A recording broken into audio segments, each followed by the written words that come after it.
Automne 1916. Un nouveau chasseur allemand redoutable, l'Albatros. Un de ses pilotes fut Manfred von Richthofen, le légendaire Baron Rouge.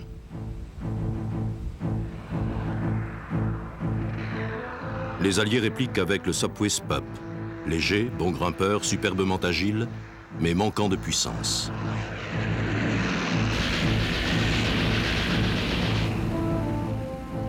Un an plus tard, le Fokker triplant et le cirque volant du Baron Rouge terrorisent les Alliés.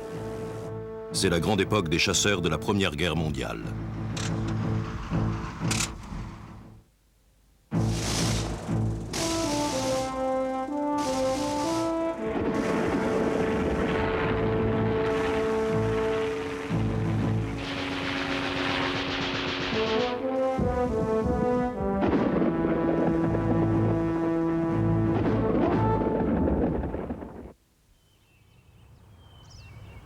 Les avions au sol sont des Sopwith 1,5 Strutters britanniques. Celui qui se pose est un FE-2. Nous sommes à l'automne 1916. Cette séquence montre des femmes de la WRAF, les Women's Royal Air Force, en train de construire des Strutters 1,5. Elles ont très largement contribué à l'effort de guerre britannique. Les femmes se révèlent particulièrement efficaces à accélérer le rythme paresseux de la production aéronautique britannique. Les Strutters arrivent sur le front à la fin de mai 1916, juste avant la bataille de la Somme. Ce sont des avions de chasse et de reconnaissance anglais, les premiers du Royal Flying Corps, à disposer d'une mitrailleuse synchronisée tirant à travers l'hélice.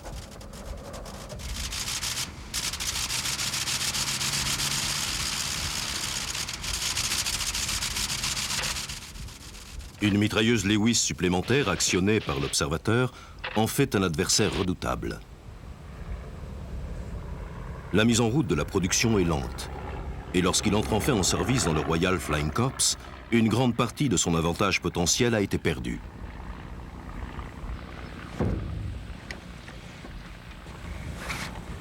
Mais il est plus lourdement armé que les autres biplaces en opération. Ici, la mitrailleuse Lewis est installée sur une tourelle Scarf, un système qui permet à l'observateur de pointer l'arme dans presque toutes les directions.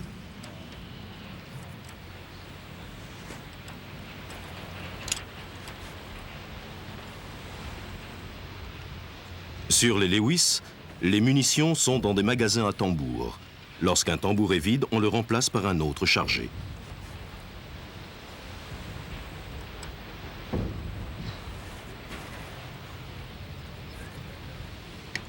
Les Strutters 1,5 peuvent effectuer des combats tournoyants, escorter des bombardiers et faire de la reconnaissance. Ce sont les ancêtres des avions de combat polyvalents d'aujourd'hui, comme le Mirage 2000.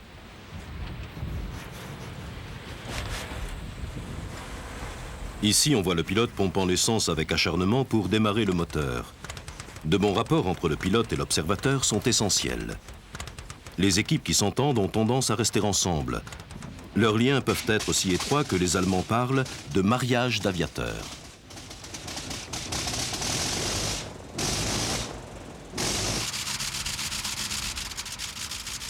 Pendant quelque temps, les Strutters sont efficaces, mais ils sont vite dépassés. Le 28 août 1916, le chef d'état-major allemand Erich von Falkenhayn démissionne, n'ayant obtenu de victoire décisive ni à Verdun ni sur la Somme. Son remplaçant, le maréchal Hindenburg, avec son adjoint le général Erich von Ludendorff, entreprend de révolutionner les mœurs allemandes en matière d'aviation.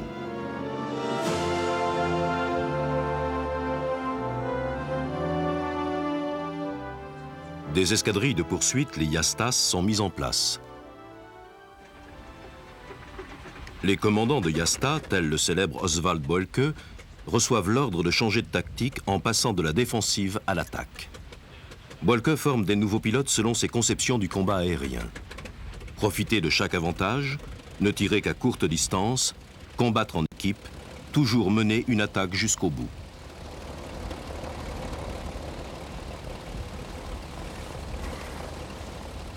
Parmi les jeunes protégés de Boelcke, un en particulier sort de l'ordinaire. Manfred von Richthofen boit avidement toutes les paroles de Boelcke. Il apprend vite et obtient de rapides succès. Hindenburg et Ludendorff exigent aussi un accroissement de la production aéronautique allemande. La firme Albatros a dans ses cartons un tout nouveau chasseur. Il est construit essentiellement en bois.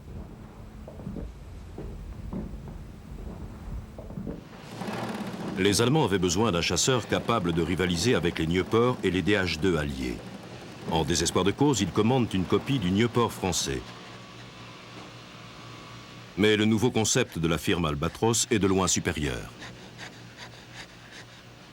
Il va redonner aux Allemands une supériorité aérienne qu'ils ont perdue depuis la fin du fléau des Fokker.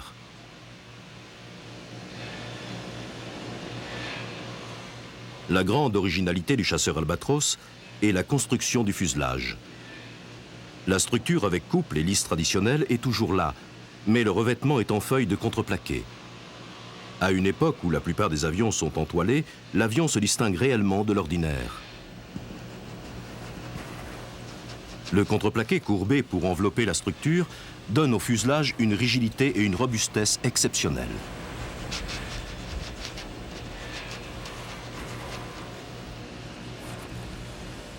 Le premier modèle est surnommé D1. Il sort en août 1916 et impressionne les autorités allemandes.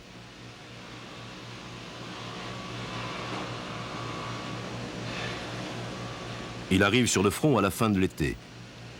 Les réactions sont plutôt positives. Oswald Boelcke abat 11 appareils alliés en 16 jours.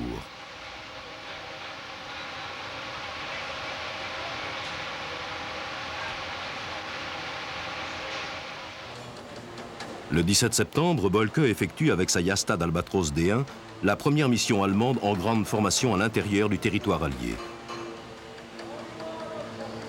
La force aérienne allemande passe enfin à l'offensive. Les nouveaux chasseurs Albatros, pilotés par leurs jeunes pilotes d'élite, surclassent complètement les vieux avions anglais à hélice propulsive.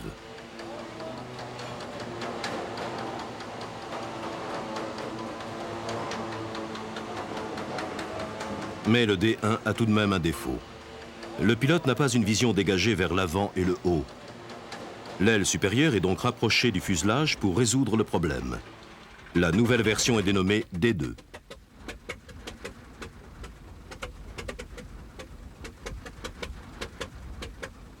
L'Albatros dispose de 2 mitrailleuses montées devant le pilote et synchronisées pour tirer à travers l'hélice. Cette installation de canons en paire va devenir la règle sur tous les avions, allemands comme alliés. À la fin de 1916, les chasseurs Albatros sont produits en telle quantité que l'Allemagne dispose alors de la supériorité aérienne autant par le nombre que par la technique.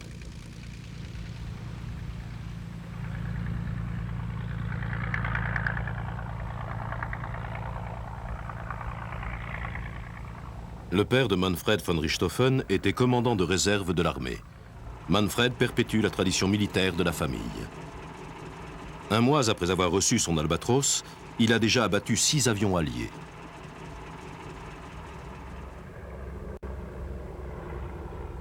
Richthofen et ses camarades des autres Jastas perfectionnent leur habileté au combat.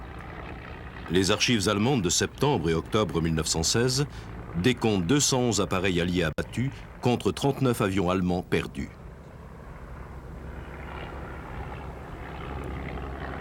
Voici un film rare montrant un Albatros attaquant un biplan Caudron. Aucun doute sur l'issue d'un combat aussi inégal. Le laborieux Caudron va être détruit, à moins que la chance ou un chasseur allié n'intervienne.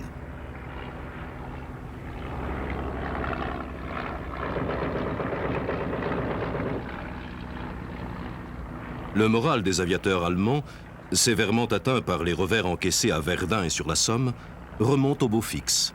En octobre 1916, les Alliés ont perdu leur supériorité aérienne.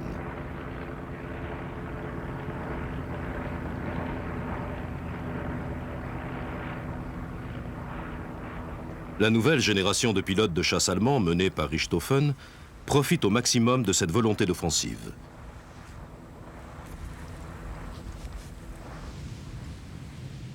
Mais le 28 octobre, par une grisâtre journée d'automne, Boelcke doit effectuer une mission d'appui pour l'infanterie.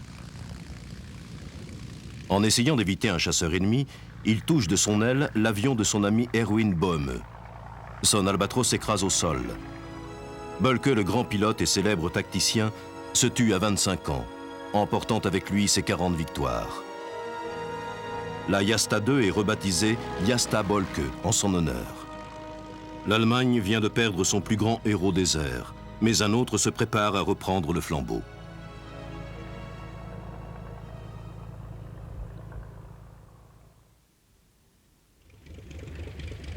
Au début de novembre 1916, von Richthofen a déjà 8 victoires à son actif. Au cours d'une patrouille sur l'Agnicourt, dans le nord de la France, il est attaqué par un DH-2 anglais.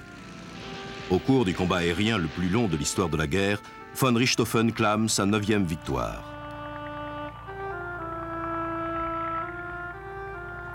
La victime est le grand héros anglais décoré de la Victoria Cross, le commandant Lano Hawker. Richthofen vient d'asséner un grand coup au moral des troupes alliées.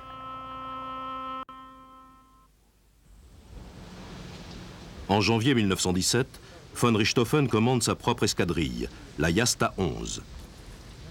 Elle est déjà formée depuis quelques mois, mais n'a à son actif qu'une seule victoire non confirmée. Richthofen va s'employer à transmettre les connaissances et l'expérience apprises avec Boelcke. Il entraîne chaque pilote personnellement, décortiquant leurs performances et leur suggérant des améliorations à apporter.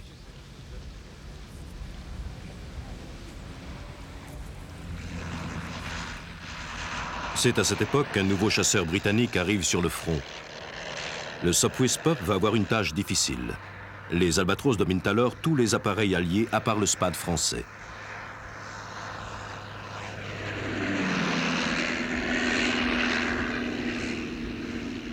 Le moteur rotatif, le Rhône du Pup, ne développe que la moitié des 160 chevaux disponibles sur l'Albatros.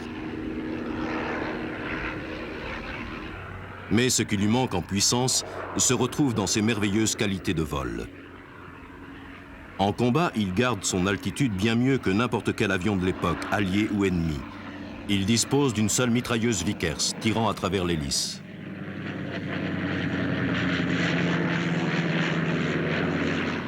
Mais la production est lente, et l'Allemagne réussit sans mal à conserver sa supériorité en nombre.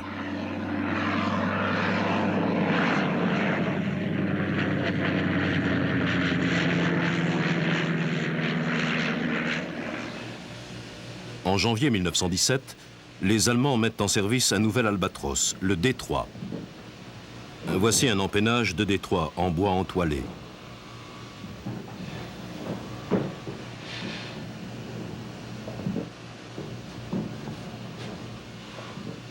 Extérieurement, le D3 est similaire aux Albatros précédents. Le fuselage est pratiquement identique. Le robuste revêtement de contreplaqué et la forme bien profilée sont toujours là. Le moteur est une version à haute compression du Mercedes 160 chevaux.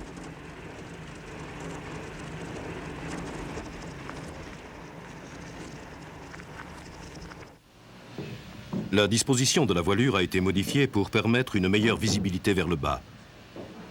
L'aile inférieure est réduite avec des entretoises en V comme celle du Nieuport français. Ces entretoises en V avaient occasionné des problèmes au Nieuport, comme elles en posent à l'Albatros. Elles laissent l'aile inférieure vriller dangereusement. Un des tout premiers Albatros D3 est confié à Richthofen. L'aile inférieure se brise en vol.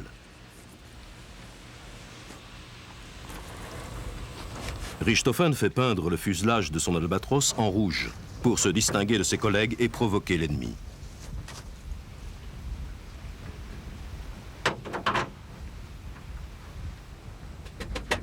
Manfred von Richthofen sera surnommé le Diable Rouge par ses adversaires.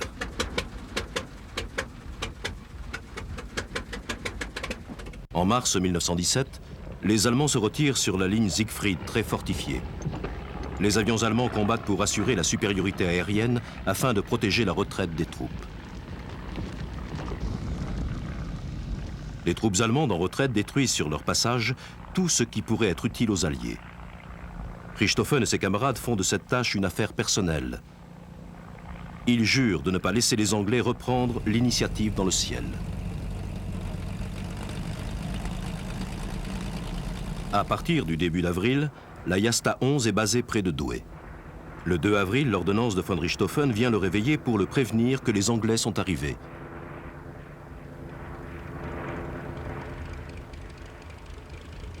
Richthofen décolle et fait une première victime. Les pilotes britanniques se souviendront de ce mois fatidique et l'appelleront le sanglant mois d'avril.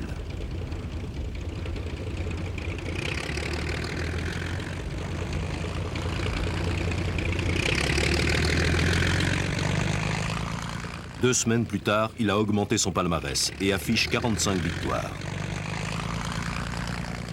À la fin du mois d'avril 1917, 150 avions britanniques ont été détruits.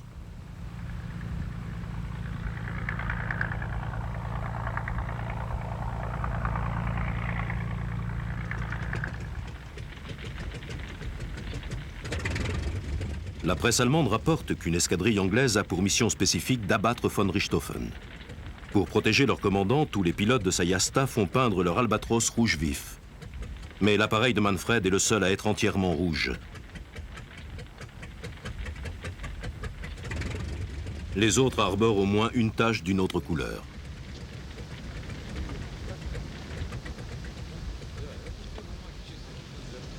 La légende de von Richthofen ne cesse de s'amplifier, mais le côté chevaleresque et romantique de l'aviation a depuis longtemps disparu. Comme le disait un pilote anglais, le plus souvent, il s'agissait tout simplement d'un meurtre, commis par un chasseur de primes. Les biplaces britanniques en service sont dépassés. Ce ne sont plus que des pièges mortels volants pour leurs équipages.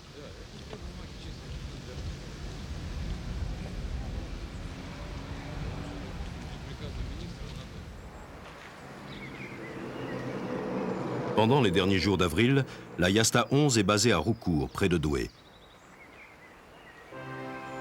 Dans ce petit village, von Richthofen occupe le château qui lui sert de quartier général pour l'escadrille. À la fin du mois d'avril 1917, il aligne plus de 50 victoires. Le 1er mai, il part en permission. Il laisse la Jasta 11 aux mains de son frère Lothar, qui lui aussi est un redoutable pilote de chasse. Le sanglant mois d'avril est terminé. L'Allemagne a renforcé sa supériorité aérienne.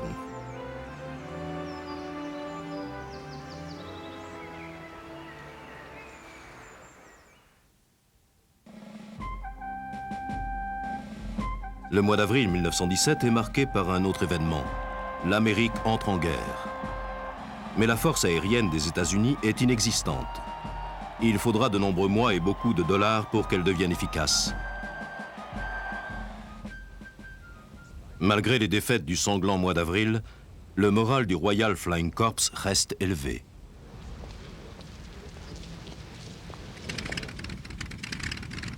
Une nouvelle machine y contribue.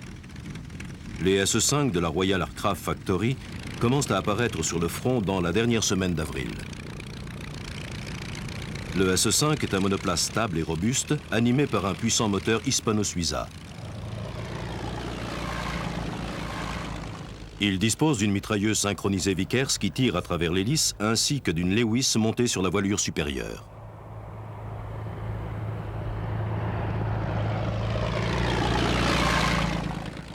Dans les airs, il se révèle supérieur à l'Albatros.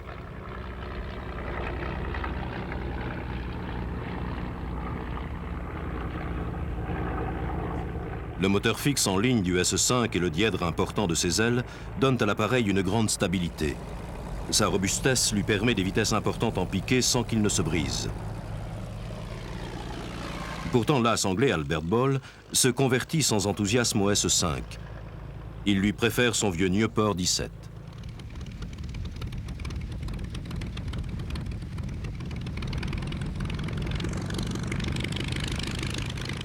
Le 7 mai 1917, Ball décolle à bord d'un tout nouveau SE-5. Sa patrouille tombe sur la Jasta 11 de Richthofen. Manfred est toujours en permission et c'est Lothar qui commande l'escadrille. Au cours d'un affrontement confus, Lothar doit se poser en catastrophe. Le moteur de Ball semble endommagé, mais personne ne peut dire pourquoi il s'est écrasé.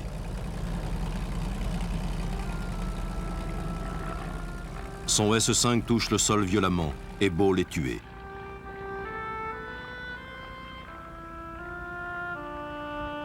Lothar von Richthofen revendique la victoire. La mort de Ball est un coup terrible pour le Royal Flying Corps. Mais une nouvelle étoile montante prend la relève. Le Canadien Billy Bishop effectue son premier combat aérien en mars 1917. Son palmarès augmente rapidement. 6 semaines plus tard seulement, il est promu capitaine. Au début de mai 1917, il revendique déjà 20 victoires à bord de son Nieuport. Son escadrille reçoit alors des S-5. Bishop terminera la guerre avec 72 victoires, qui ont été récemment contestées. Pendant ce temps, un curieux petit chasseur anglais effectue ses premiers combats. Il s'agit du Sopwith Triplan. Les 3 ailes superposées sont conçues pour réduire l'envergure, tout en augmentant la surface à l'air pour le faire grimper et manœuvrer mieux encore qu'un biplan. L'appareil vole au sein du Royal Naval Air Service et se révèle efficace. Mais il est surtout connu pour avoir servi de modèle à un célèbre avion allemand, le Fokker DR-1.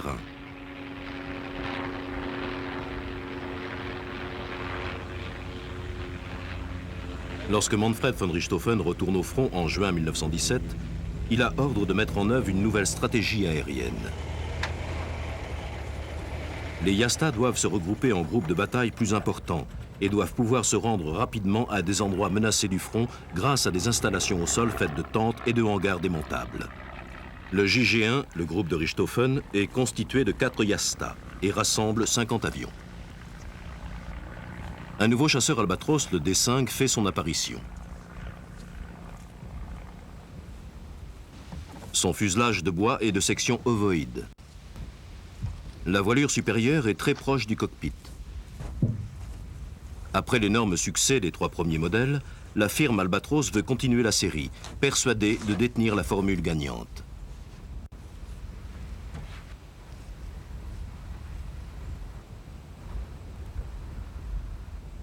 L'aile et les empennages sont identiques au D3. L'entretoise en V a été conservée malgré les problèmes de structure. Mais une série d'accidents mortels émaille les premiers états de service du D5. Ils sont dus à des ruptures d'ailes. Des haubans supplémentaires et des petites entretoises sont ajoutés pour consolider l'avion. Les pilotes sont avisés de ne pas descendre en piqué trop vite. Des renforcements supplémentaires sont exigés. Les avions déjà livrés doivent être modifiés, mais les inspections révèlent que le travail n'a pas été accompli. Les accidents continuent.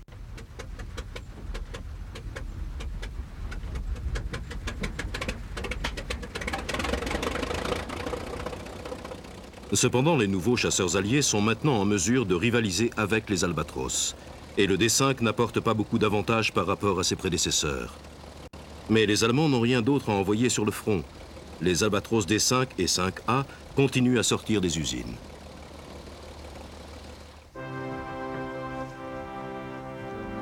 L'Allemagne prépare alors une attaque de diversion qui doit permettre à sa nouvelle organisation de chasse d'être opérationnelle. Le 13 juin 1917, 14 bombardiers à long rayon d'action Gotha sont prêts au décollage. Destination, Londres. Le raid est un succès. Il fait 162 victimes. La Grande-Bretagne est furieuse. Le Royal Flying Corps se retire des escadrilles de chasseurs du front pour protéger le pays. Mais l'efficacité des Gotha a peut-être été augmentée par une erreur des bombardiers géants anglais à long rayon d'action. Le 2 février 1917, un tout nouveau bombardier, Handley Page, se perd en vol et se pose accidentellement derrière les lignes allemandes. Les Allemands ont tout loisir d'examiner en détail la plus récente arme stratégique des Anglais, avant même que celle-ci n'entre en service. Le Handley Page a une envergure de 30 mètres. Il peut emmener près de 900 kg de bombes. Un progrès énorme par rapport aux obus d'artillerie à ailettes largués à la main.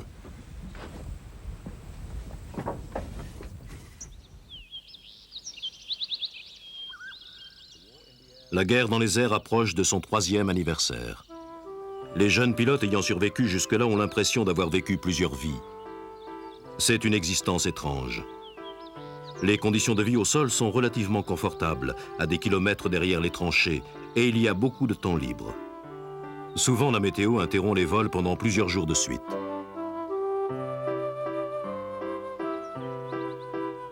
L'attitude des hommes servant dans l'aviation est légère et désinvolte.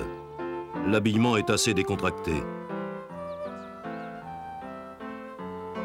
Le prestige s'acquiert au résultat et à l'expérience plus qu'au nombre de galons. Les nouveaux arrivants ne sont pas toujours acceptés facilement dans cette fraternité d'élite. Il faut du temps et des preuves tangibles d'efficacité. Les pertes sont très élevées.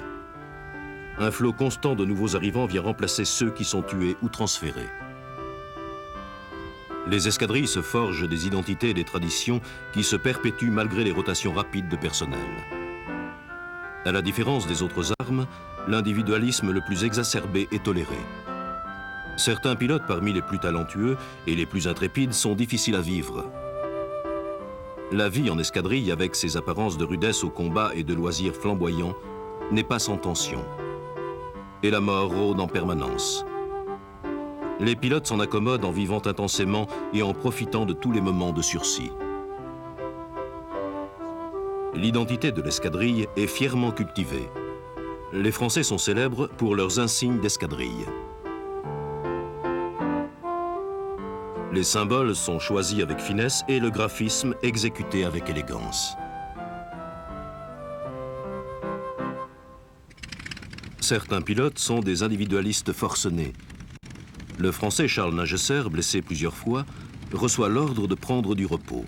Il n'accepte qu'à la condition de pouvoir voler à nouveau dès qu'il se sent en forme.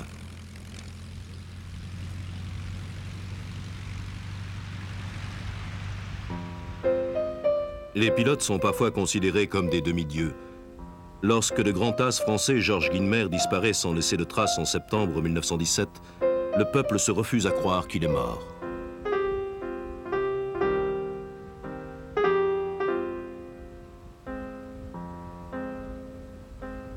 René Fonck va finalement se révéler l'as aux plus nombreuses victoires côté allié. Mais il ne remplacera jamais Guynemer dans le cœur des Français.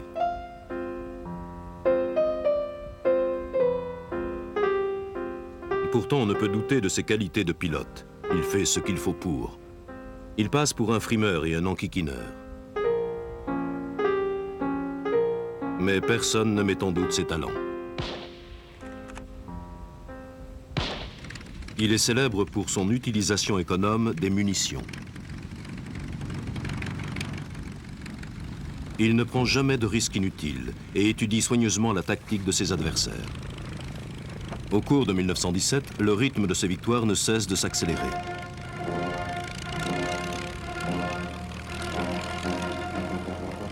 Il finit par dépasser le palmarès de Guynemer sans pour autant faire de l'ombre à l'as favori des Français. Dans cette cérémonie de remise de décoration, le pilote en noir est le capitaine Alfred Heurtaud, qui vient d'être abattu et se remet de ses graves blessures. René Fonck est à droite. Pendant toute la guerre, il recevra au total 26 décorations et réussira à détruire 75 avions ennemis.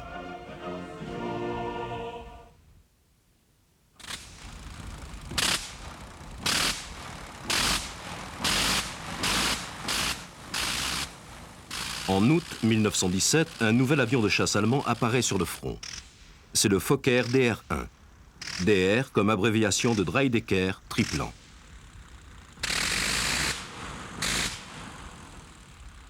Il est fortement inspiré du Sopwith triplan.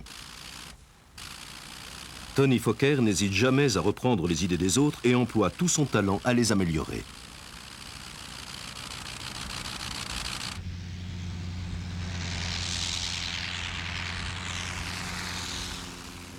Lorsque le DR-1 fait son apparition, il est boudé par les autorités militaires du front. Celles-ci soutiennent ardemment l'Albatros.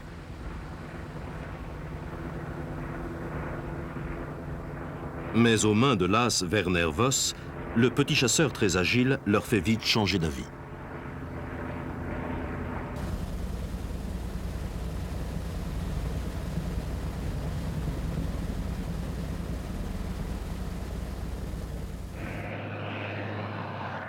Voici une réplique de DR-1 aux couleurs de Werner Voss. La caractéristique principale de cette livrée est la figure peinte autour du moteur.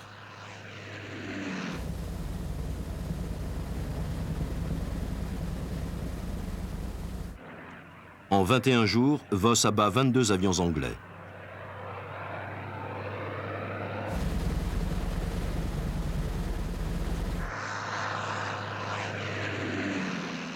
Le DR-1 est petit, léger, doté d'un moteur rotatif. Cette combinaison en fait un excellent avion pour le combat tournoyant.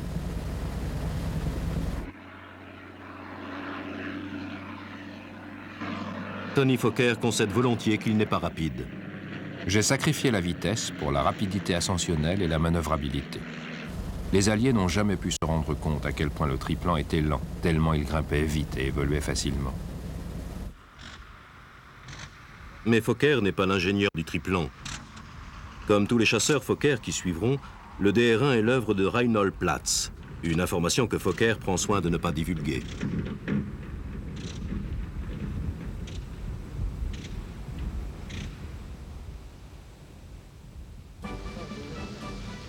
Manfred von Richthofen est abattu en juillet et blessé à la tête. Ce film de von Richthofen à côté du Kaiser date d'août 1917. Richthofen a toujours un bandage sous sa casquette. La blessure est sérieuse et il n'a plus l'autorisation de voler. Il désobéit mais souffre de vertiges et de nausées.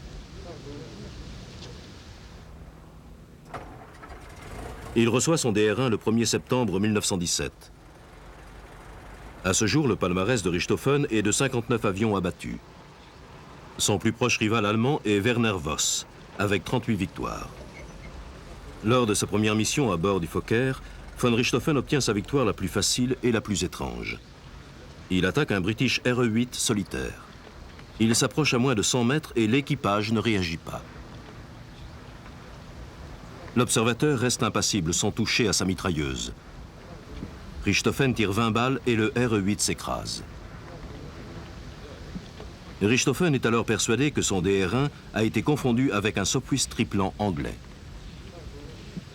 À la différence de l'Albatros, le DR-1 dispose d'un moteur rotatif.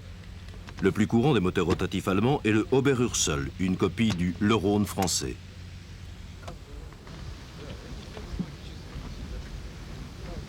Mais alors que la guerre s'éternise, les Allemands ont de plus en plus de difficultés à se fournir en moteurs. Certains DR-1 sont montés de Le Rhône récupérés sur des avions alliés abattus.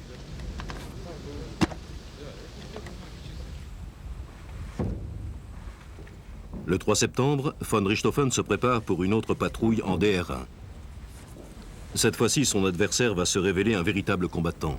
Le Fokker triplan affronte un Sopwith Pup anglais en combat singulier.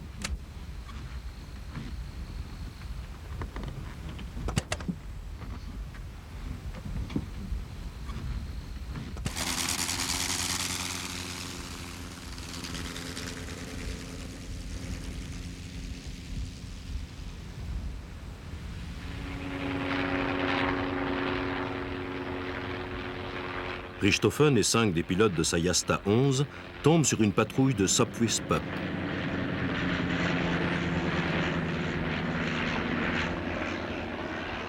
Dès 1917, les patrouilles à des altitudes supérieures à 5000 mètres sont devenues courantes. Le froid extrême et le manque d'oxygène occasionnent hypothermie et hypoxie. Les deux peuvent causer des pertes de conscience et des troubles mentaux. Le bruit des moteurs sont silencieux et constant et élevé. Richthofen repère un Pup piloté par le lieutenant Burke.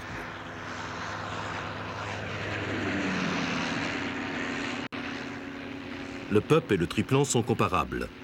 Les deux machines sont légères et très agiles. Elles sont toutes deux animées par des moteurs rotatifs. En 1917, les nouveautés de l'aviation militaire ont depuis longtemps disparu. Le pilotage est difficile, fatigant, et demande aux hommes des efforts physiques et mentaux considérables.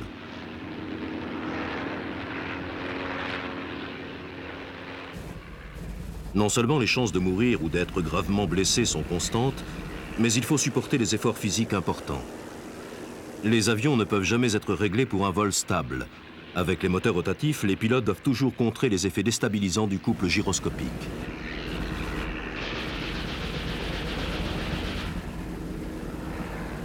Après 2 heures dans le ciel, ils sont souvent tellement épuisés qu'ils peuvent à peine sortir de leurs avions.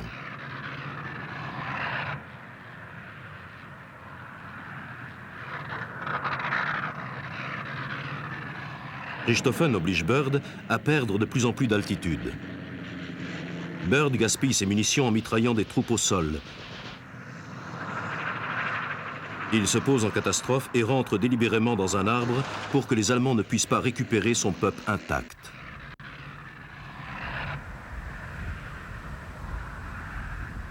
Von Richthofen peut revendiquer sa 61e victoire.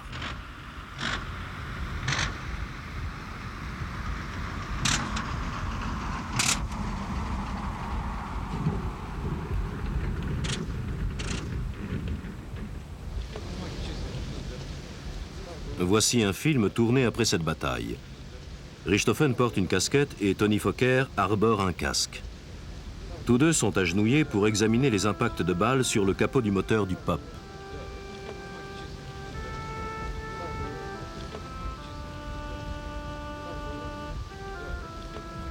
Le lieutenant Byrd, maintenant prisonnier de guerre, est là aussi sur la gauche. Mais 4 jours plus tard, von Richthofen doit repartir en permission de convalescence. En octobre 1917, de Fokker-Triplan se désintègre en vol. Les DR-1 sont provisoirement interdits de vol sur le front. Sa réputation est définitivement entachée.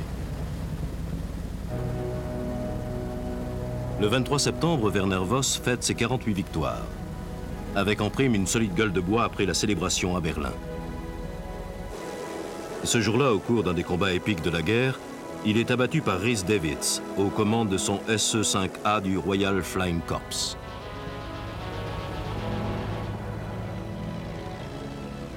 Richthofen a perdu son Challenger. Il se consacre alors entièrement à sa convalescence. Il se repose en chassant.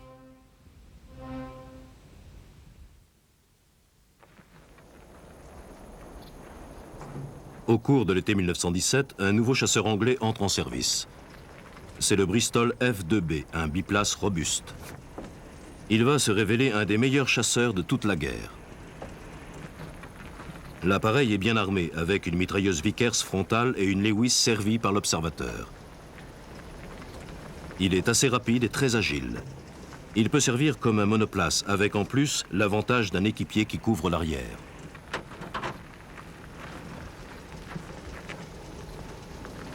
Ce film fut tourné loin des activités du front occidental, en Palestine.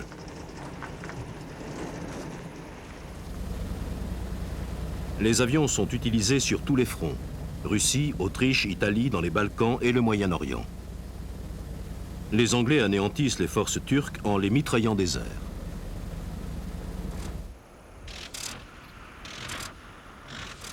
La reconnaissance et le bombardement sont les missions principales des avions sur les fronts annexes de la guerre.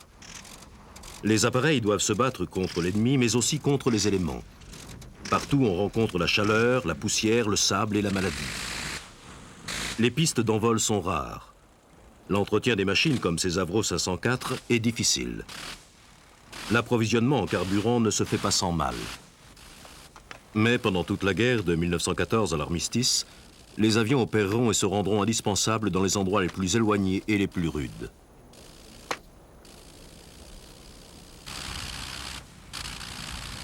Un des avions les plus célèbres de la Grande Guerre est le Sopwith Camel, qui fait son apparition au cours de l'été 1917. Celui-ci laisse une traînée d'huile de ricin brûlée lors du décollage. Le Camel était traître et capricieux, très difficile à maîtriser pour les jeunes pilotes. Il surprend de nombreux élèves pilotes en entrant en perte de vitesse juste après le décollage, ce qui les entraîne dans des vrilles mortelles. Mais piloté par des mains expertes, il devient le plus fantastique des chasseurs. Grâce à lui, 1300 avions ennemis seront détruits, plus qu'avec aucun autre avion de la guerre.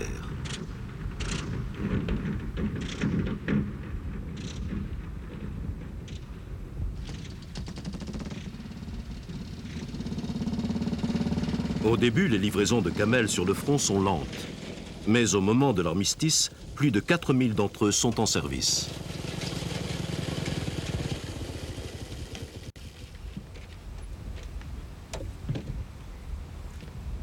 Ils sont pourvus de différents types de moteurs rotatifs. La puissance peut varier de 100 à 150 chevaux.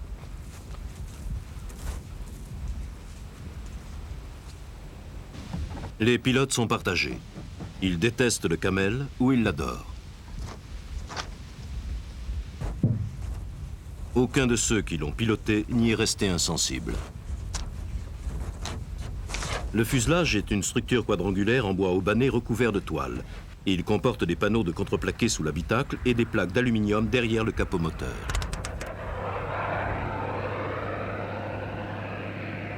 Le nom Camel vient des bosses devant le pilote qui abrite 2 mitrailleuses Vickers.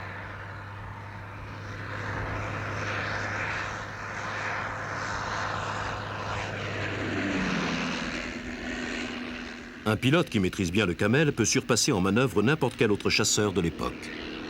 Les effets de couple du moteur rotatif font piquer l'appareil lors d'un virage à droite et le contraire lors d'un virage à gauche. Un virage trop serré, mal coordonné, entraîne la machine dans une vrille incontrôlable. Mais ces défauts peuvent être mis à profit pour exécuter des manœuvres soudaines et rapides assurant la victoire. Au début de 1918, le Sopwith Camel est le plus redouté de tous les chasseurs monoplaces alliés.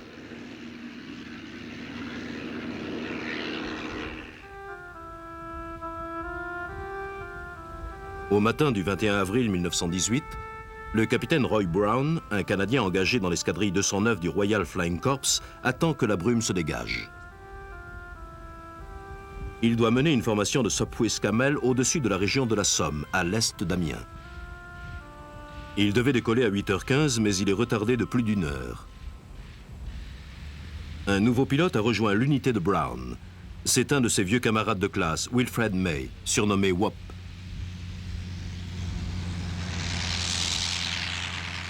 À 9h35, l'escadrille de Brown décolle pour une patrouille à 4000 mètres au-dessus de la vallée de la Somme.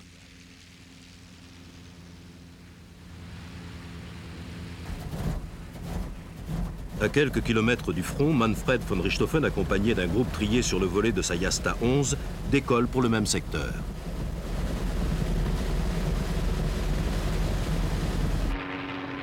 Richthofen, avec 80 victoires à son actif, doit partir en permission 2 jours plus tard. Les deux unités s'affrontent. Richthofen vise le camarade de Brown, Wop May.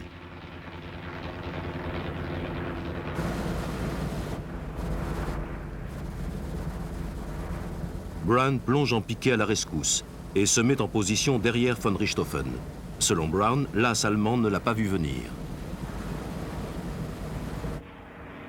Une des règles d'or du pilote de chasse est de surveiller à 6 heures. C'est-à-dire sur un cadran de montre imaginaire, la direction juste derrière la queue de l'avion. Richthofen ne s'est toujours pas complètement remis de sa blessure à la tête. Après chaque bataille aérienne, je suis d'une humeur massacrante. La guerre est une affaire très sérieuse et très déprimante. Brown tire. Une rafale déchire le côté du Fokker. Selon Brown, le pilote se retourne, puis il s'écroule sur son siège. Mais au même moment, du sol, des troupes australiennes tirent sur le triplan rouge.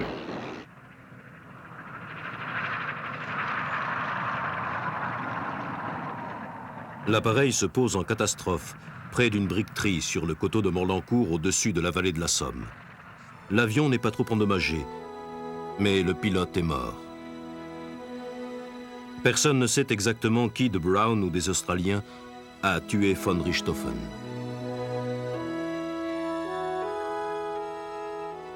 Dès que le corps est identifié, tout le monde accourt en quête d'un souvenir.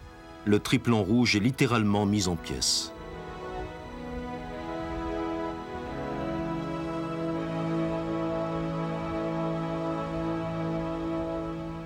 La toile est arrachée et les preuves des impacts sont détruites.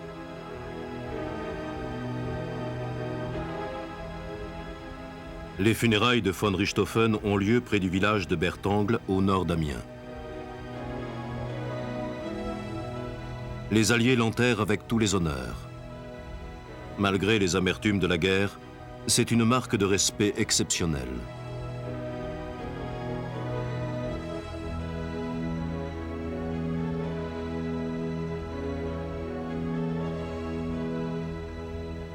La garde d'honneur est une section de soldats australiens, fusils pointés au sol.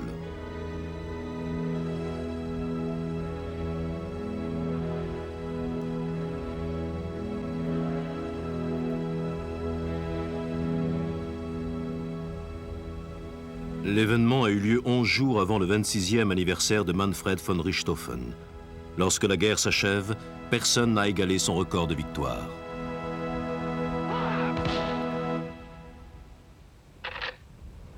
À gauche, on aperçoit Hermann Göring, à droite, Bruno Lörtzer. Tous deux sont des pilotes accomplis et amis de longue date. En juillet 1918, Göring, prétentieux et égoïste, reçoit le commandement de l'ancien groupe de chasse de von Richthofen. Le cirque volant ne sera plus jamais le même. Le Curtiss Jenny, l'avion d'entraînement qui a permis aux Américains d'apprendre à piloter. Le Spad 13, un des chasseurs français que les Américains ont utilisé pendant la guerre. Le Fokker D-7, le plus redoutable adversaire des aviateurs alliés en 1918.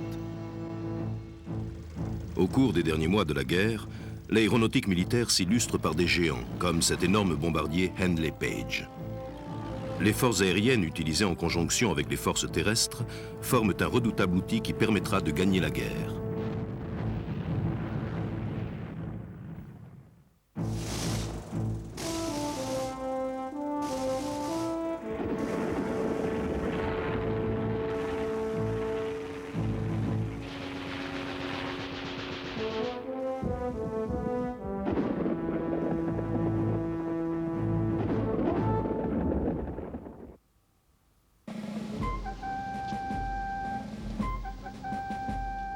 Le général Pershing et le corps expéditionnaire américain commencent à combattre sur le front à la fin de 1917. Mais les forces aériennes américaines seront beaucoup plus lentes à faire sentir leur poids.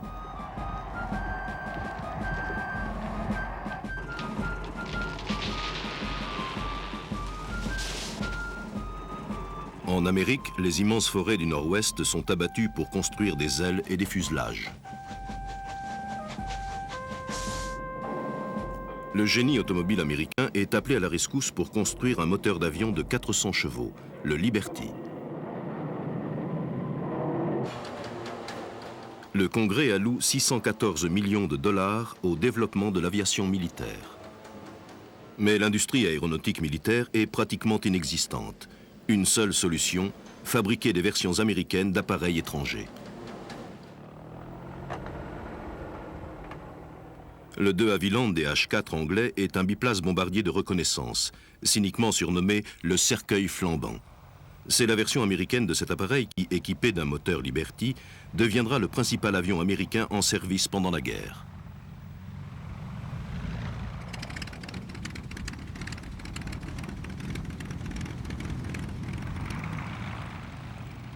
Aucun avion de combat américain ne participa au combat. En 1917, les États-Unis décidèrent d'acheter leurs chasseurs en Europe. Les Spad et les Nieuport français, qui avaient déjà fait leurs preuves, allaient devenir les principaux avions utilisés par les escadrilles de poursuite américaines.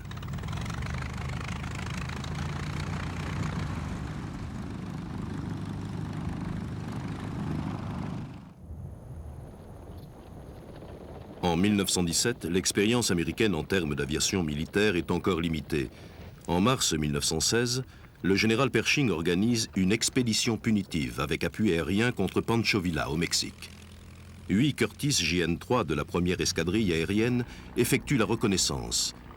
Les machines sont lentes et manquent de fiabilité. Leur contribution n'est pas des plus remarquables.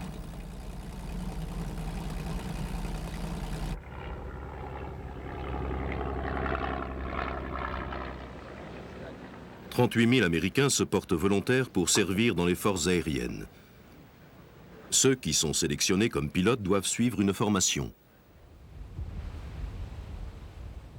Elle consiste en 2 mois d'instruction au sol dispensée dans 8 campus de collèges aux États-Unis. Les recrues suivent ensuite une formation d'entraînement élémentaire au pilotage.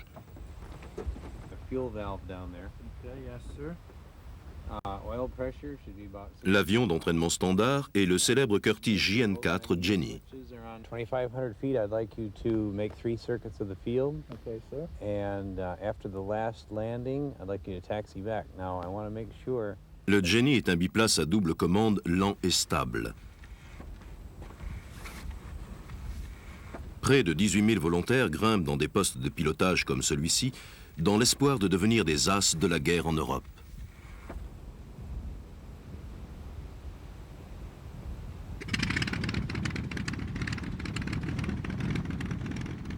Lorsqu'ils réussissent la formation élémentaire, ils partent suivre un entraînement avancé en France, en Angleterre ou en Italie.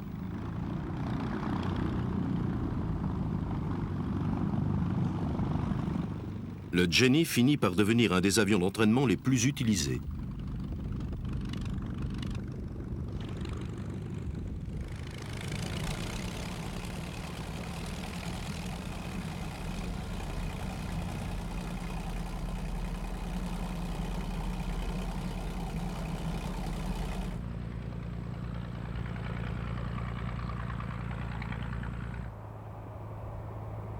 Il est exporté en Angleterre, en France, au Canada. 32 sont déjà en service en Grande-Bretagne en 1915, bien avant que l'Amérique n'entre en guerre.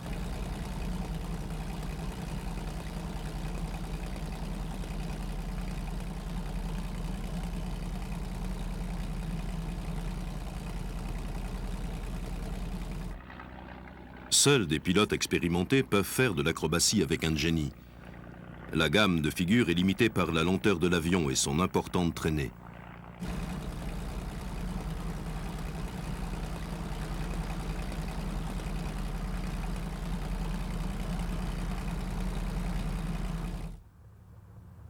La vitesse maximale ne dépasse pas 110 km/h et la vitesse ascensionnelle est réduite.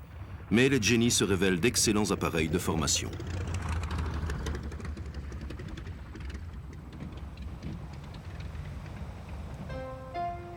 Après la guerre, on les verra pendant des années dans les écoles de pilotage et les fêtes aériennes. Les futurs pilotes de chasse doivent apprendre à tirer sur des cibles en mouvement à partir d'un avion qui bouge. Ceux qui suivent la formation avancée en France doivent passer par des avions aux ailes rognées, surnommés pingouins. La voie pour devenir un as de la chasse est semée d'embûches.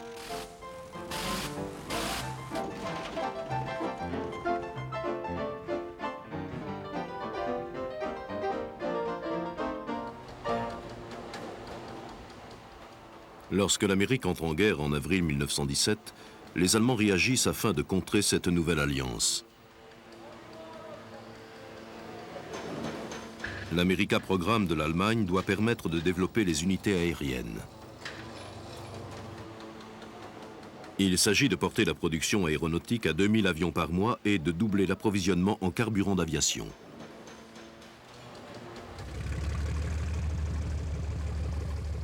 Au début, les nouvelles machines comme le Pfalz affluent sur le front.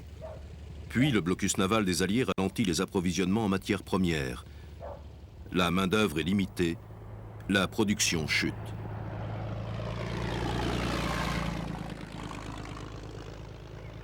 Ce monument se trouve à quelques kilomètres de Paris. Il commémore l'escadrille Lafayette, l'unité de volontaires américains qui ont combattu en France dès le début de 1916.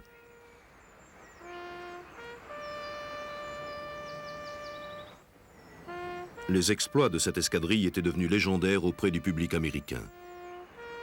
Pourtant, la hiérarchie militaire ne tint que très peu compte des leçons engrangées par ces pilotes volontaires en France.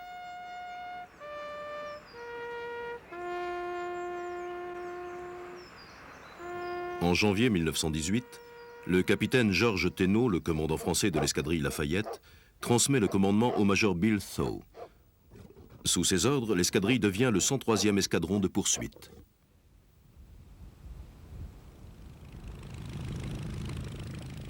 L'unité légendaire est maintenant aux couleurs américaines, mais toujours sous commandement français.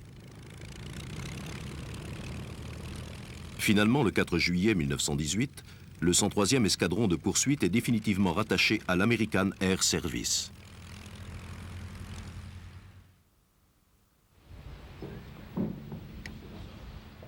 La première unité américaine à rejoindre le front et le 95e escadron de poursuite. Se retrouver au front et organiser une base est un début. Mais sans avion, l'entreprise est vaine. Or, le 95e escadron de poursuite n'a pas d'avion.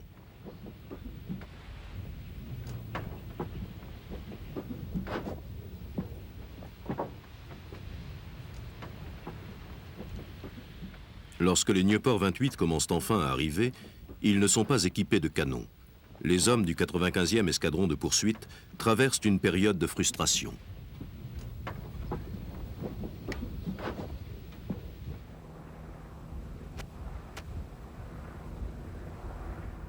Le commandant du 95e aurait dû être l'as de l'escadrille Lafayette, Raoul Loveberry, à droite. Mais Loveberry est nommé chef du 94e, l'escadron au célèbre insigne « Hat in the Ring ». Le 94e manque lui aussi de mitrailleuses. Loveberry se plaint. Il y a près d'1 an que les États-Unis sont entrés en guerre. Et que croyez-vous que fasse le 94e ? Il attend ses mitrailleuses.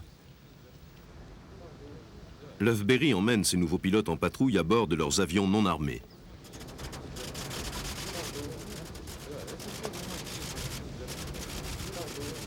L'un d'eux est Eddie Rickenbacker, un coureur automobile de 27 ans qui ne mâche pas ses mots.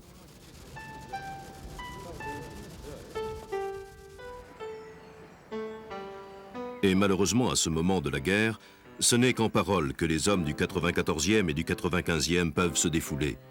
Le plus grand danger est l'ennui généré par l'inaction. Au moins, le 95e est commandé par un nouvel officier qui lève l'interdiction de boire du vin.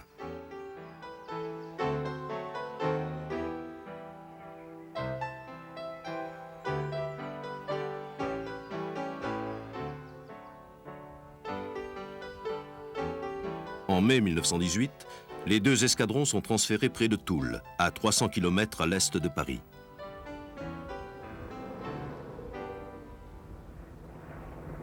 C'est à Toul que Douglas Campbell et Alan Winslow vont se partager la première victoire du 94e.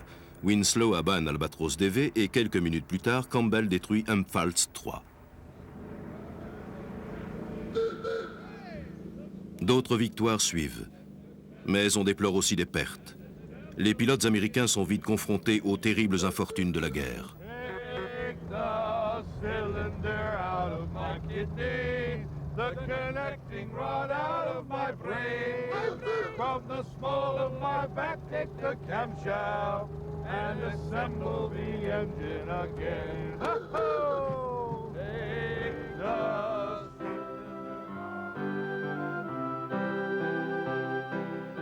Le 94e se fabrique une hiérarchie officieuse. Les pilotes qui n'ont pas encore eu d'avion sont surnommés vautours. Ceux qui ont touché leurs adversaires sans les descendre sont des busards. Avec la première vraie victoire, le busard devient un goofeur. Raoul Loveberry, avec 17 victoires, est le chef aussi bien par le rang que par l'exemple. Le 19 mai 1918, Loveberry décolle et attaque un Rumpler allemand. L'appareil de Loveberry est touché et il est éjecté avant que l'avion ne s'écrase.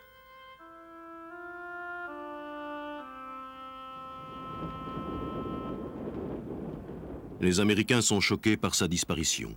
Ils viennent de perdre un de leurs rares pilotes expérimentés.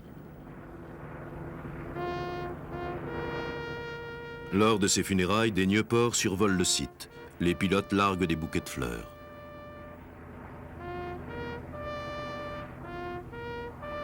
Cette cérémonie funèbre fut l'une des plus impressionnantes de la guerre. Les Français participent au deuil des Américains. Loveberry, pilote dans l'escadrille Lafayette, était aussi un héros pour les Français depuis près de 2 ans.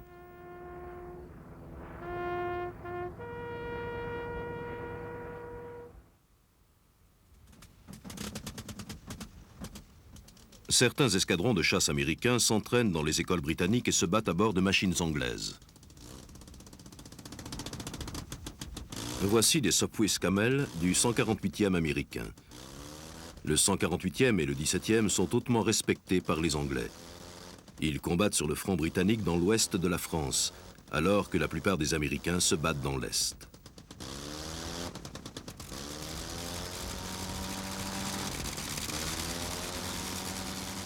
Plus de 900 Américains s'entraînent et servent au sein d'escadrilles britanniques. Ils quittent souvent leur unité à regret.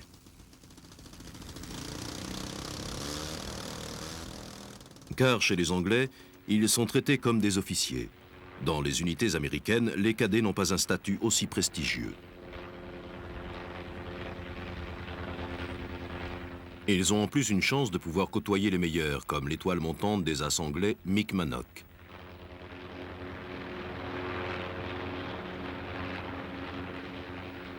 Les Américains affectés aux unités britanniques en 1918 assistent à des changements radicaux.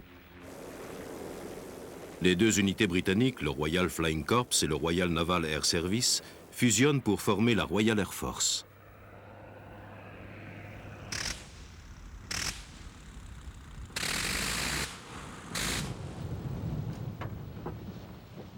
L'aviation britannique avait été divisée juste avant le début de la guerre. Le Royal Flying Corps était contrôlé par l'armée, tandis que le Royal Naval Air Service prenait ses ordres de l'amirauté. Dans la plus pure tradition navale britannique, ce corps était farouchement indépendant.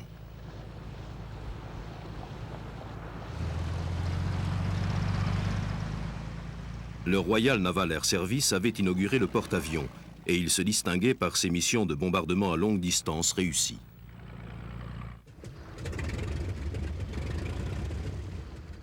Toutes les grandes puissances avaient des unités aéronavales dotées d'hydravions et parfois d'avions classiques qu'elles utilisaient sur les principaux théâtres d'opérations de la guerre. La Grande-Bretagne fut le premier pays à comprendre le potentiel des grands hydravions pour la reconnaissance et les patrouilles anti-sous-marines.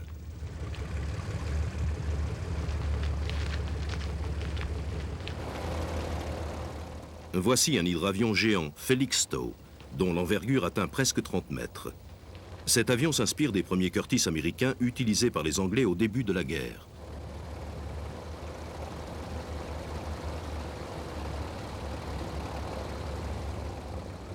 Le Felixstowe F-2 pouvait rester en vol pendant 7 heures. Il emportait une charge de bombes importante pour détruire les sous-marins.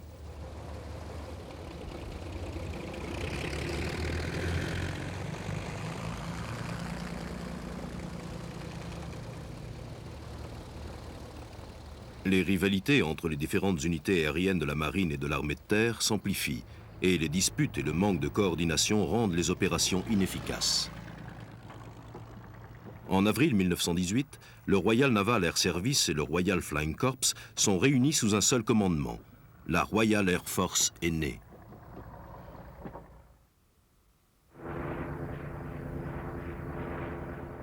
Le colonel Billy Mitchell est très jaloux de son indépendance. Au printemps de 1918, c'est lui qui dirige le service de l'air américain.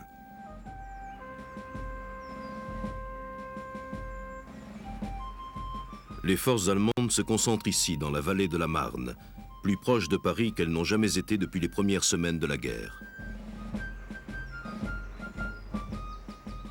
Avec une poignée d'avions, Mitchell est chargé d'aider les Français face aux puissants escadrons de chasse allemands.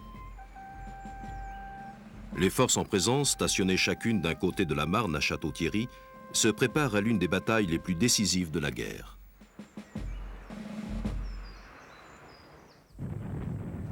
Le 5 juin, les Allemands atteignent la Marne. Les Français se préparent à évacuer Paris. Le commandant français des forces aériennes veut que les avions américains de Mitchell effectuent des patrouilles de défense. Mais pour Mitchell, l'opération équivaudrait à un suicide. Les pertes américaines dans le ciel sont élevées, mais au sol, les Alliés parviennent à arrêter les Allemands. C'est le tournant de la guerre.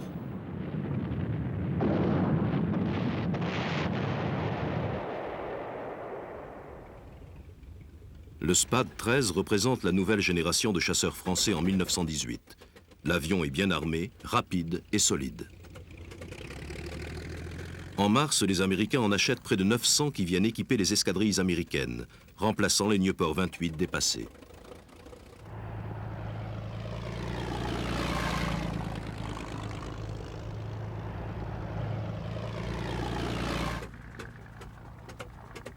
Mais au printemps de 1918, les Alliés doivent affronter le plus grand de tous les chasseurs allemands de la guerre, le Fokker D-7.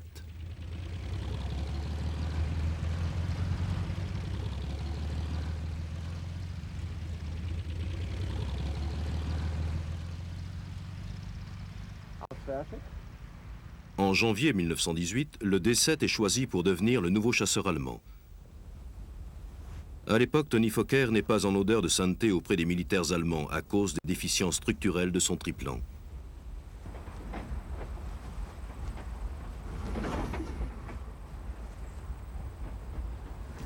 Manfred von Richthofen prend fait et cause pour le D-7, mais les escadrilles allemandes hésitent à l'accepter. Les pilotes, habitués à l'agilité et à la vitesse ascensionnelle des triplans, n'apprécient pas le comportement très différent du D-7.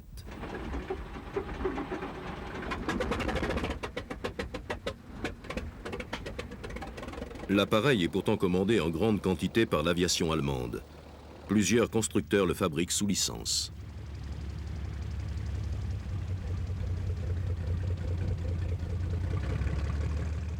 Comme l'Albatros, la plupart des D-7 sont équipés du moteur en ligne Mercedes de 160 chevaux. Mais quelques machines sont dotées du nouveau moteur BMW de 185 chevaux, qui offre une rapidité supérieure et une plus grande vitesse ascensionnelle.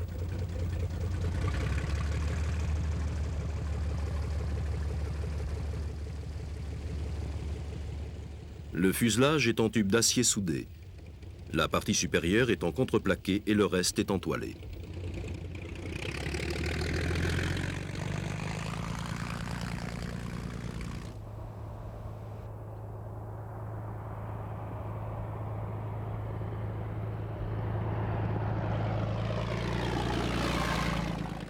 Le D-7 est très facile à piloter. Même les débutants peuvent le manœuvrer sans crainte. Il n'est pas particulièrement rapide.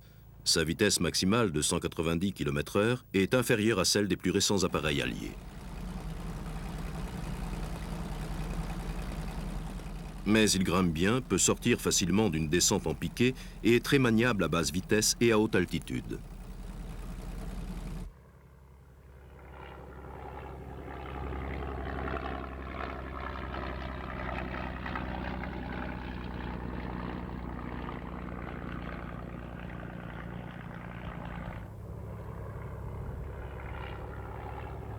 Il peut également voler lentement, suspendu à son hélice, pour atteindre l'avion adverse par le dessous.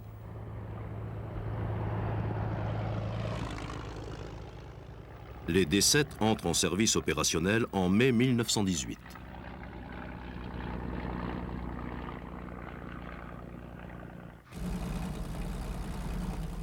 Dès l'automne, la plupart des escadrilles de chasse allemandes alignent des D-7.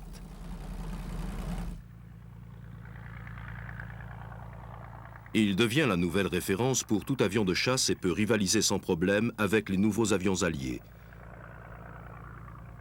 Au moment où la guerre au sol prend une tournure défavorable pour l'Allemagne, le D-7 lui redonne la supériorité aérienne pour la dernière fois.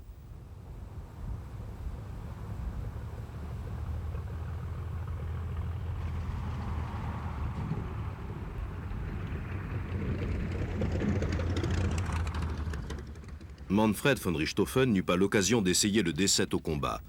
Il put l'apprécier en essai, mais fut tué avant que la machine n'entre en service.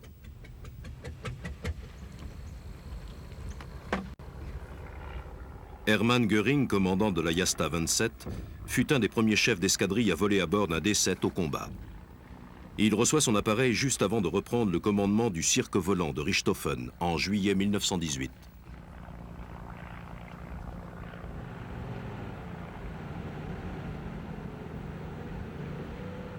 En avril, avant que le Fokker D-7 n'entre en service, les chasseurs allemands détruisent 217 appareils alliés. Mais en juin, une fois le D-7 en première ligne, le chiffre s'élève à plus du double, avec 487 avions alliés abattus. En août, 565 sont abattus et en septembre, 560.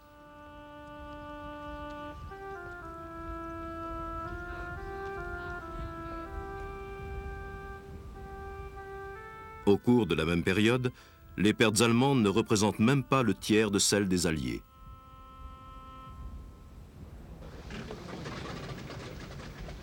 Au départ, les escadrilles d'observation américaines dépendent des Alliés pour leur équipement en avion. Ils doivent se débrouiller avec des vieux Sopwith, des Spad et des biplaces d'Oran. Il leur faut attendre mai 1918 avant de recevoir leur premier avion moderne, le Samson français.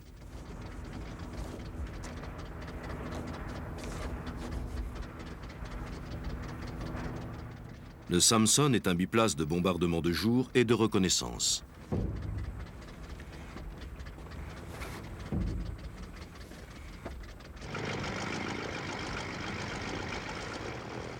Sa principale caractéristique est son moteur en étoile à refroidissement par eau. Ses performances n'ont rien de spectaculaire, mais les escadrilles d'observation américaines disposent enfin d'une machine fiable.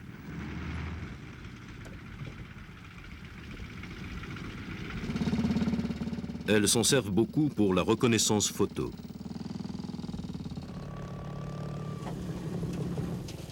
Sur les 3000 Samson fabriqués, 700 vont équiper les escadrilles américaines.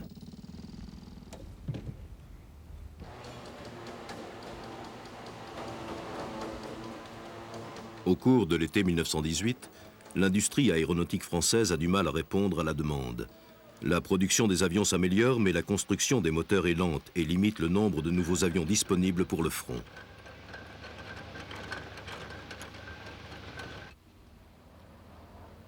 Un des moteurs français les plus remarquables est le Renault 300 chevaux, qui équipe le Breguet 14, un avion de bombardement et de reconnaissance.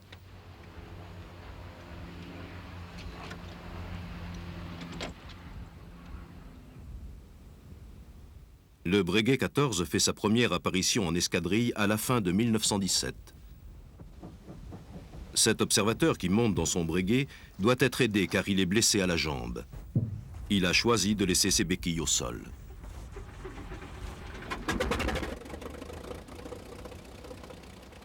En été 1918, les escadrilles d'observation américaines attendent encore de recevoir des DH-4 fabriqués aux États-Unis. En attendant, les Breguet 14 sont les bienvenus.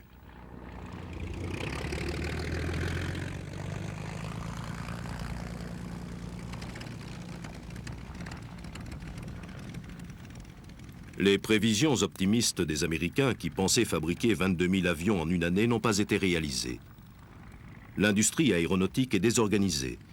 La commission sénatoriale des affaires militaires, après enquête, la place sous tutelle d'administrateurs civils ayant les pleins pouvoirs.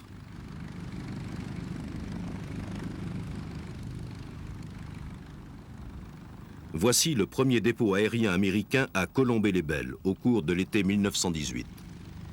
C'est d'ici que les nouveaux avions partent vers les terrains opérationnels des environs et que les vieilles machines sont envoyées en réserve.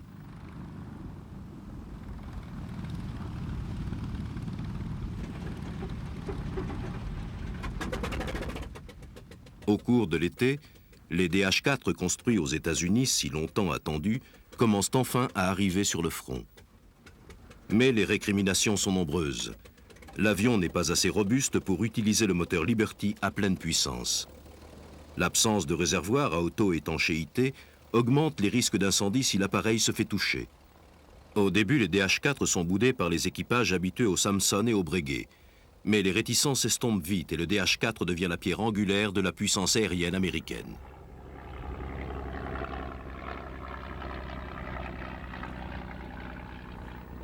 Aux États-Unis, la production des DH-4 s'accélère à partir de mai 1918.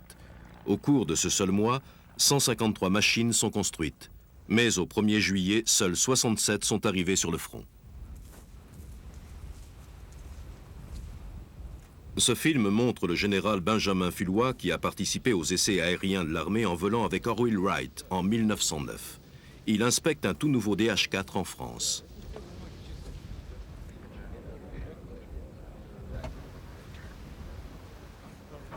Le 7 août 1918, 15 DH-4 flambant neufs du 135e escadron d'observation sont prêts au décollage. L'événement est d'importance pour la force aérienne américaine.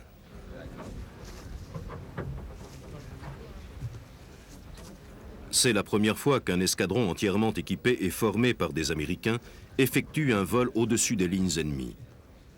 La foule se rassemble et les caméras tournent. Jusqu'à ce jour, les opérations aériennes américaines avaient toujours nécessité l'assistance des Alliés.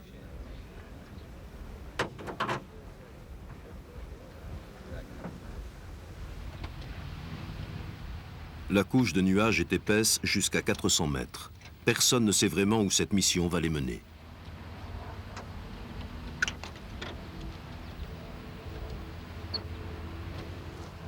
Mais l'important est que pour la première fois, les forces aériennes américaines sont indépendantes. Au cours des mois suivants, cette indépendance va s'affirmer rapidement.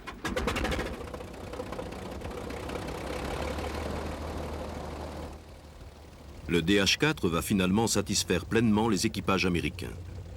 Il se révèle plus rapide que les Breguet français et peut même prétendre à jouer le rôle du chasseur pour protéger l'escadrille.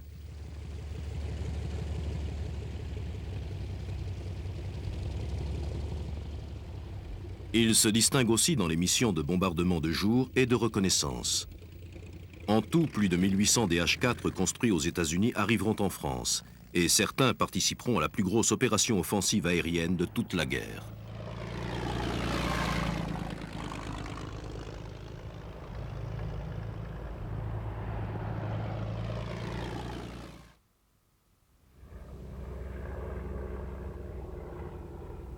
À droite, le colonel Billy Mitchell.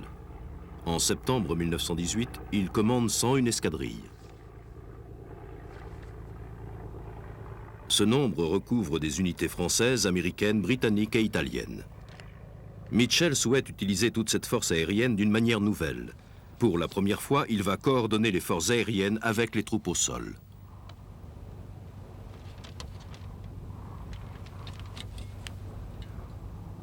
Des bombardiers, des avions de reconnaissance et des chasseurs vont agir ensemble avec la première armée américaine dans une opération stratégique d'envergure. Les techniques aériennes les plus modernes vont être utilisées contre les forces allemandes.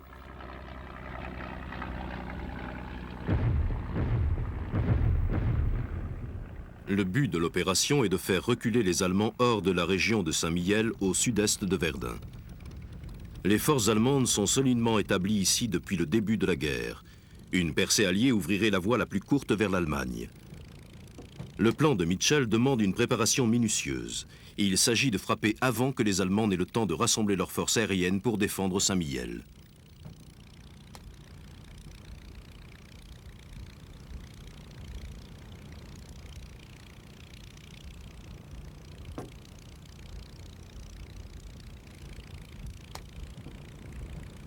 L'opération est un véritable défi logistique.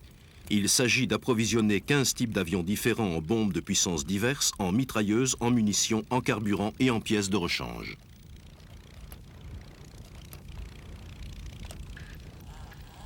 La technologie a progressé.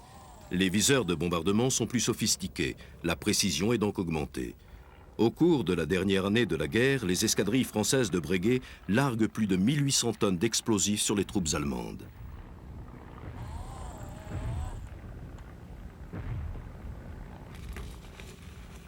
Voici le système de largage de bombes automatiques Michelin sur les ailes d'un Breguet 14. Le Breguet était bien armé. On voit ici la mitrailleuse synchronisée Vickers à l'essai. Elle est montée sur le côté gauche du fuselage et maniée par le pilote.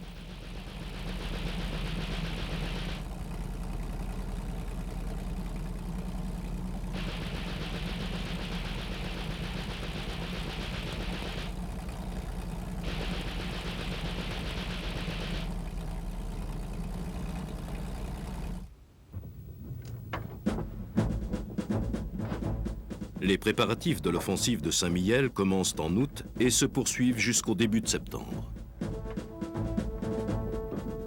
Elles sont retardées par un temps épouvantable. De plus, certains approvisionnements nécessaires à cette immense armada des airs sont difficiles à obtenir.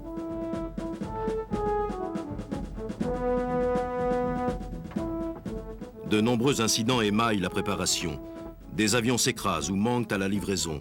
Mais peu à peu, la mise en place extrêmement complexe du dispositif Mitchell s'achève.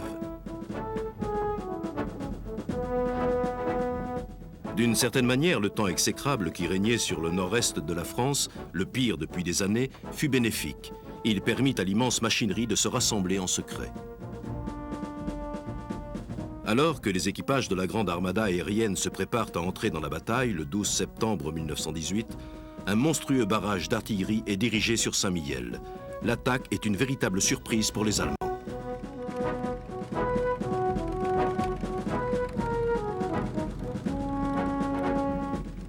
À la bataille de Saint-Mihiel, Billy Mitchell commandait une immense flotte aérienne forte de 1481 avions. Mais toutes les machines n'étaient pas opérationnelles.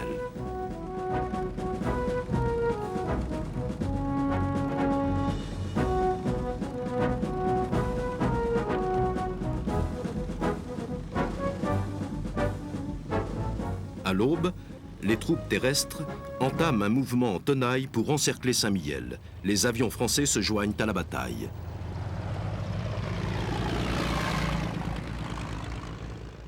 Mitchell ordonne à ses avions d'effectuer la même manœuvre en tenaille dans les airs, arrivant alternativement de la droite et de la gauche en importante formation. Il espère ainsi que du sol, on pourra apercevoir au moins 200 avions à la fois.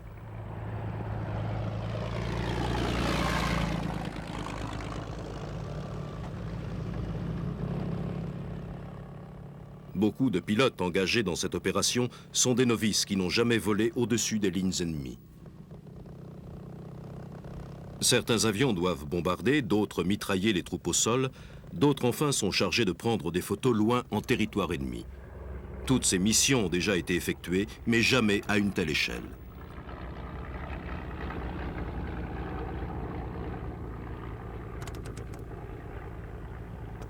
Voici un bombardier italien Caproni. 3 escadrilles italiennes de Caproni font partie de l'armada de Mitchell.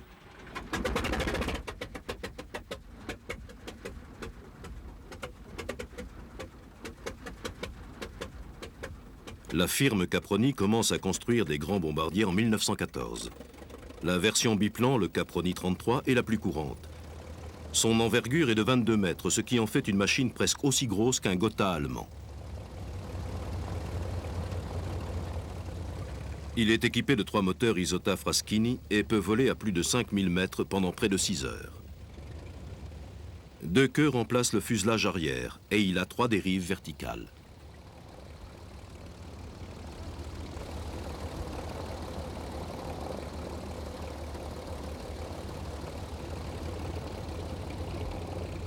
Il ne peut emporter qu'environ 450 kg de bombes, une charge peu importante vu sa taille.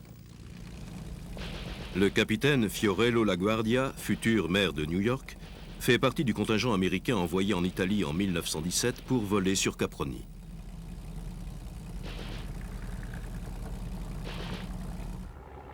Pendant la campagne de Saint-Mihiel, les Caproni ne sont pas les plus gros avions. Cette distinction revient au gigantesque Handley Page 0400 anglais. En juin 1918, les Anglais mettent en place l'Independent Air Force, destinée aux missions de bombardement sur l'Allemagne. Souvent critiquée par la hiérarchie militaire, elle est cependant défendue par Billy Mitchell. Celui-ci dispose de 48 Handley Page pour la bataille de Saint-Mihiel.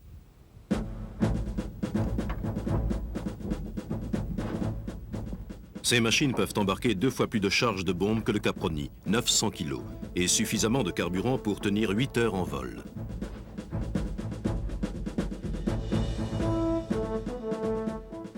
Le plan de Mitchell consistant à soutenir les troupes terrestres par une force aérienne colossale fonctionne à merveille. Alors que l'infanterie avance, des vagues d'avions décollent pour frapper les positions allemandes.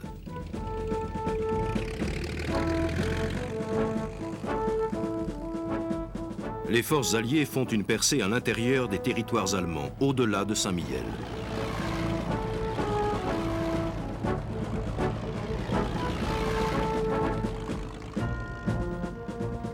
Face à elles, seuls 200 avions allemands, qui n'ont aucune chance de résister à la masse des appareils alliés.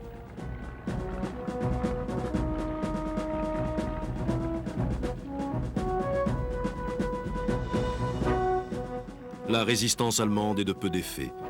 En 4 jours, à partir du 12 septembre 1918, les Alliés effectuent plus de 3000 missions aériennes au-dessus des lignes allemandes.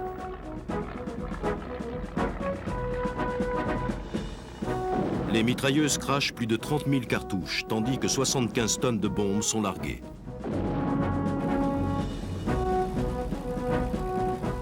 Le 16 septembre, les forces allemandes doivent se retirer de Saint-Mihiel.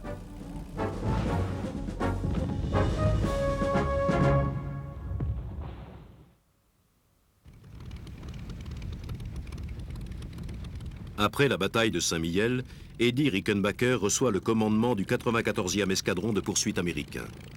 Le moral est au plus bas. Les pertes du printemps ont été élevées.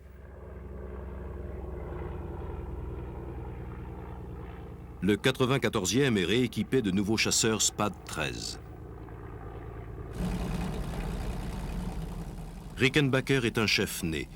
Il encourage ses pilotes à devenir le meilleur escadron de chasse américain. Lui-même montre l'exemple. En moins d'une semaine, il abat 3 avions allemands. À la fin octobre, par ses actions répétées et agressives, il a obtenu 26 victoires.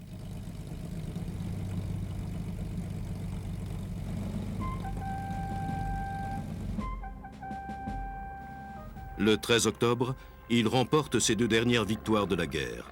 Son dernier trophée n'est pas un avion, mais un ballon.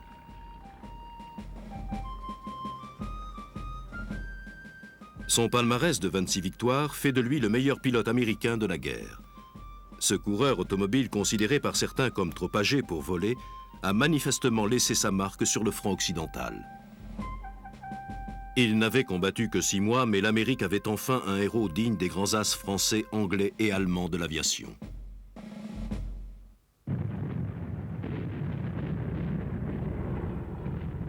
Au sol, la fin de la guerre approche à grands pas. L'offensive alliée sur la forêt d'Argonne est la dernière grande bataille. Les avions alliés larguent des bombes, empêchant les Allemands de contre-attaquer. Les forces allemandes doivent reculer.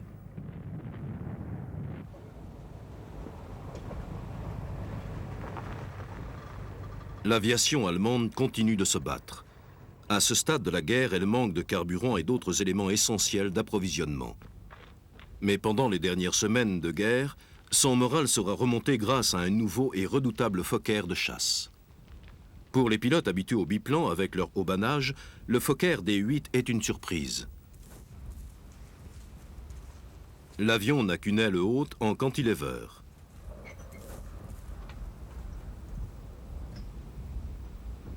Il est équipé d'un moteur rotatif. Or, l'Allemagne dispose alors d'une bonne quantité de moteurs rotatifs de 110 chevaux qui peuvent convenir au D8.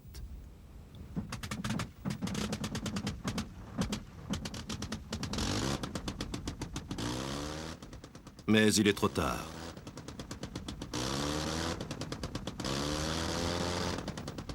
Seules 36 machines seront livrées sur le front avant l'armistice.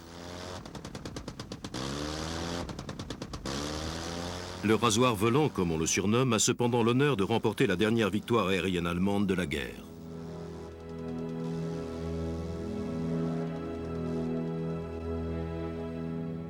Les Alliés percent la ligne Siegfried. Les soldats allemands déposent les armes et se rendent. 4 années d'horreur dans les tranchées se terminent enfin.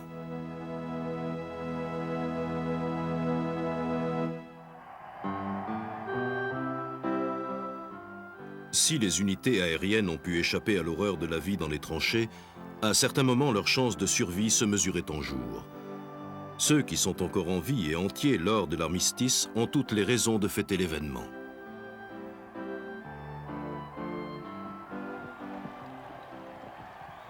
La France reprend possession des villes françaises du Nord qui avaient été occupées par les Allemands depuis 1914.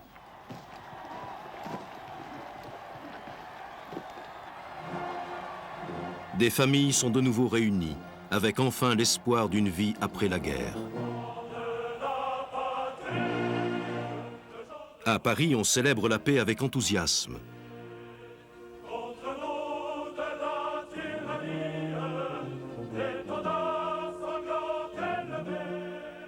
Par 2 fois, en 1914 puis en 1918, l'ennemi s'était approché à quelques kilomètres de la capitale, et celle-ci avait été bombardée par des avions allemands au cours des premières semaines de la guerre. Mais tout cela appartient désormais au passé. L'effigie du Kaiser est tournée en ridicule. Au cours du défilé de la victoire à Paris, les unités aériennes ne sont pas représentées. Un pilote français proteste à sa manière. Son passage sous l'Arc de Triomphe lui vaudra des ennuis, mais il a marqué le coup.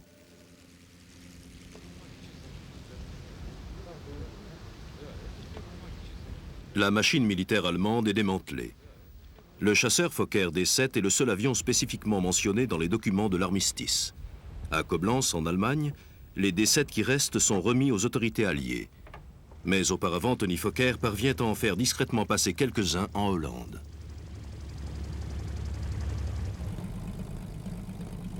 Vu du ciel, les dégâts causés par 4 années de bombardement sont flagrants. Mais au moins, le martèlement constant de ces années de guerre s'est arrêté. Le bruit des avions passant au-dessus du front a cessé.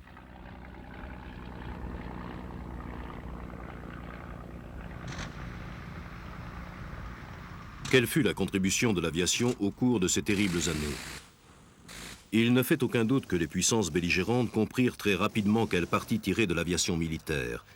L'évolution fut fulgurante, aussi bien en termes de quantité qu'en termes d'argent dépensé et de progrès techniques.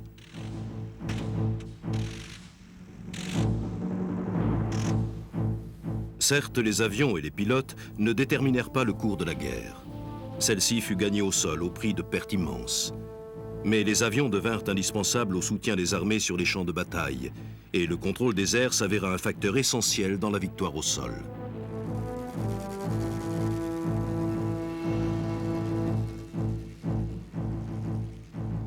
Au cours de cette guerre, on testa pour la première fois les bombardements à longue distance, fondement de l'aviation stratégique, et on posa les bases de la technique du combat aérien, bases qui allaient perdurer jusqu'à la fin du siècle. Le monde se retrouvait doté d'une grande industrie nouvelle, l'aéronautique, offrant des possibilités captivantes, car aussi fantastiques qu'illimitées.